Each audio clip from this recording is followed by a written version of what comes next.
Ya, Mas Yahya itu seperti wajahnya anak-anak, tapi lebih banyak nurut dia. Saya tekankan kepada dia, kamu itu anak barep. Saya pengen nangis kalau bilang, kamu itu anak barep. Kamu harus bisa menjadi contoh adik-adikmu. Selalu saya tekankan. Dia bilang pengen mondok, dan saya juga senang kan ada anak mau mondok.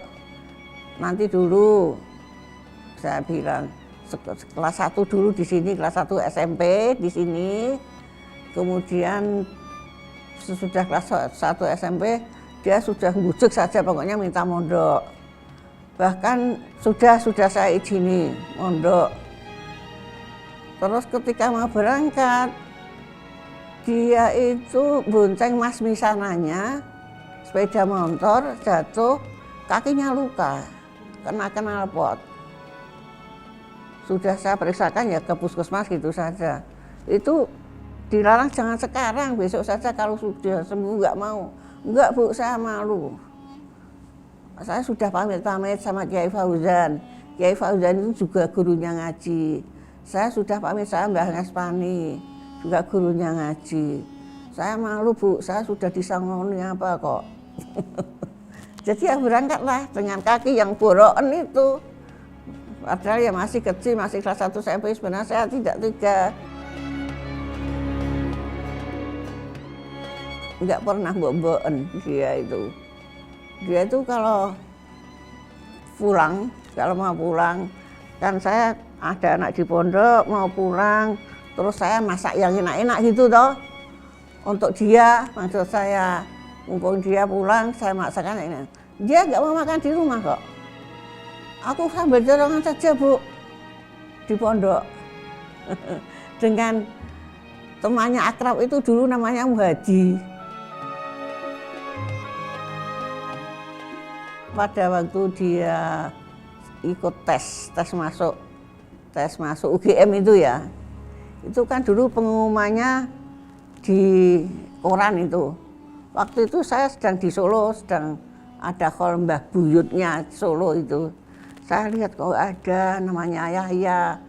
Terus setelah pulang saya bilang kok nggak ada namamu ya. Kalau kamu nggak lolos gimana ya? Apa di UII? Enggak Bu, UII swasta mahal.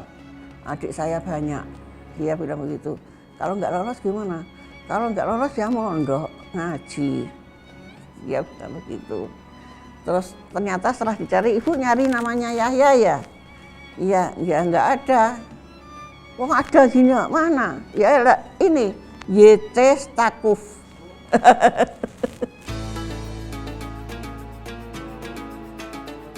Ya bahagia toh aja, seneng, alhamdulillah. Dan Mas Yahya itu tirakat. Waktu di pondok itu juga tirakat sekali. Pernah pulang itu masih SMA, bukan barangkali ya, apa tuh sudah kuliah, masih SMA kayaknya. Di sana juga di SMA 1, di SMA 1 dulu di sana itu. Pulang itu sambil saya sedang makan, nggak tahu kalau dia pulang sedang makan siang. Enggak, dia belum. Ya menjelang makan siang, abahnya masih di kantor. Dulu kan abahnya wakil ketua DPRD sini juga. Terus sambil gemetaran, Bu, saya lapar Bu, saya lapar. Ya kan ya makan, kok pulang kenapa? Saya tak makan dulu Bu, lapar. Ternyata itu ceritanya kirimannya itu terlambat 18 hari. Padahal itu biasa sudah saya titipkan bis, ini ada titipan, nah biasa saya kirim juga lewat itu bis pahala namanya. Loh kok bisa? Saya sejak kemarin belum makan. Saya kemarin pagi, saya makan terakhir itu kemarin pagi makan intip. Kan dulu ngeliwat sendiri, terus lauknya itu beli botok itu 5.000 rupiah. Ya cuma kelapa tok itu nggak ada apa-apanya. Kelapa saja mungkin kelapa ampas, uang 5.000 rupiah. Saya makan terakhir kemarin pagi. Lah terus kamu kok bisa pulang? Utang temennya untuk ongkos pulang ini. Terus habis makan duduk di ruang tamu di situ main sama adiknya yang masih kecil, yang adiknya yang Gus Hanis yang sekarang wakil bupati itu. Abahnya datang dari kantor, lihat Mas Yahya itu langsung marah. Mondok mulai wae. Kon ngaji mulai wae. Kosek, ojo dukosek. Saya bilang begitu. Tanya dulu kenapa pulang. Ya itu saya kalau ingat ya masih nangis.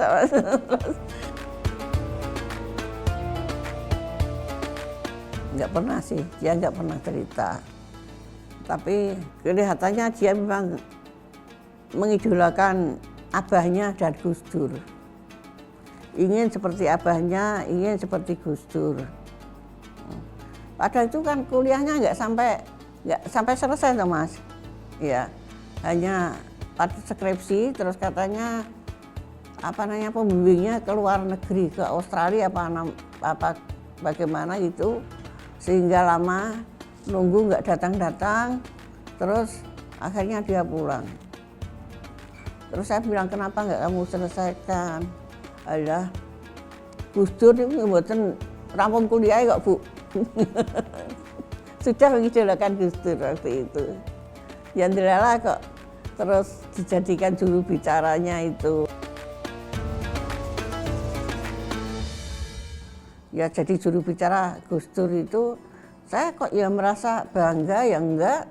Saya kok ya biasa-biasa saja ya Mas waktu itu. Saya enggak merasa bangga anak saya jadi juru bicara Gus Dur gitu juga enggak. Ya saya pikir ya memang saya kalau mendoakan anak saya, ya Allah tempatkanlah anakku.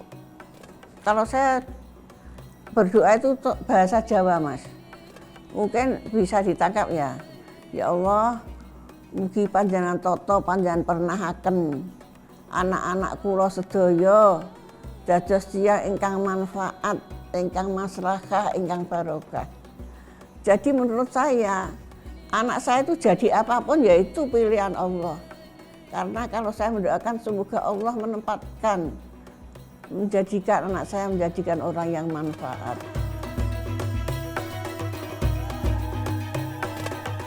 Ya saya ya kasihan gitu saja sama Gus Dur, bukan sama anak saya enggak.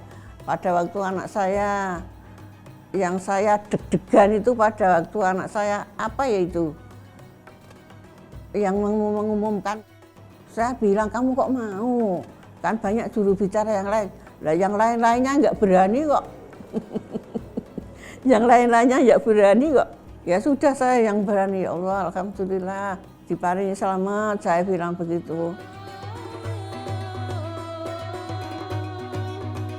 Sebenarnya ya Mas ya, saya itu tidak ingin Mas Yahya jauh-jauh dari saya dan dari pondok. Tapi kemudian saya pikir-pikir, karena Mas Yahya bilang niatnya Mas Yahya adalah untuk NU ke depan.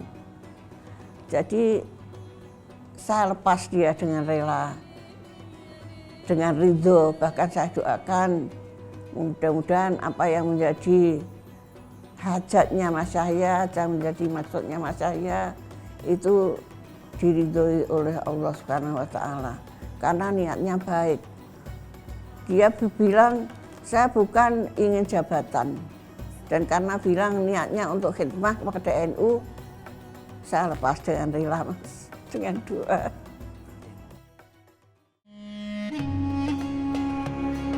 Harapan saya ya Yahya betul-betul amanah di dalam menerima jabatan itu, kemudian Allah memberikan jalan yang baik, memberikan petunjuk yang baik kepada Mas Yahya untuk kemajuan NU ke depan seperti yang dicita-citakan oleh Mas Yahya.